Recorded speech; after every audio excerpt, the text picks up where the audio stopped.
Welcome back to my channel. If you're following along with me, by now you understand what I'm trying to do. I'm trying to explain what it's like to get back on a bike after being away for a while and only riding sporadically here and there.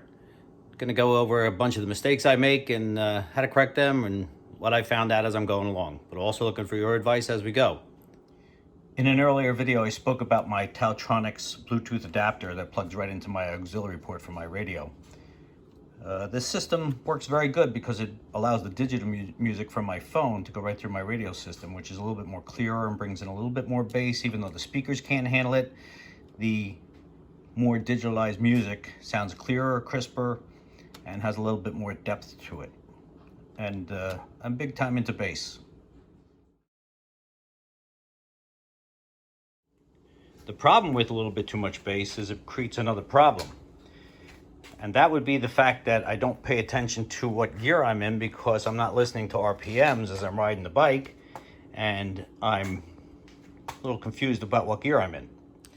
Before you know it, the bike starts feeling a little funny under your legs. You listen to music, trying to figure out what's going on with the bike, and you realize I'm not in the right gear. I'm only in fourth gear when I should be in fifth. Not sixth, not necessarily, but definitely fifth. And then you make that change and you realize, boy, you're distracted by a radio. Not a good idea. So my next error was not listening to a friend when he sold me the bike.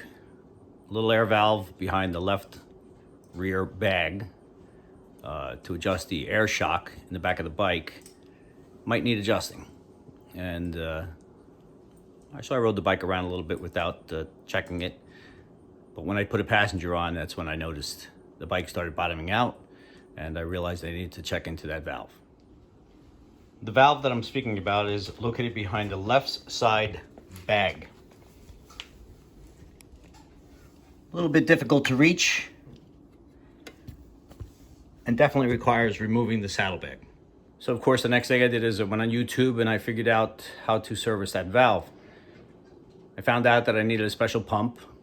I went on Amazon. I found a Alpha Moto motorcycle air shock pump with gauge, and it makes it pretty easy.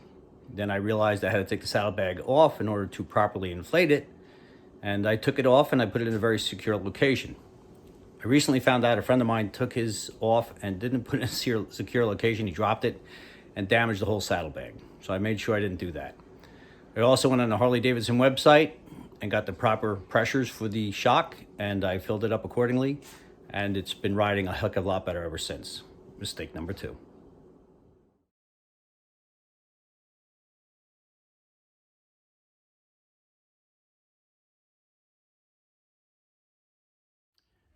So I hope you're enjoying my videos, and please subscribe, like, and hit that bell for the next video, and keep up with my journey as I get back on the bike and back to riding.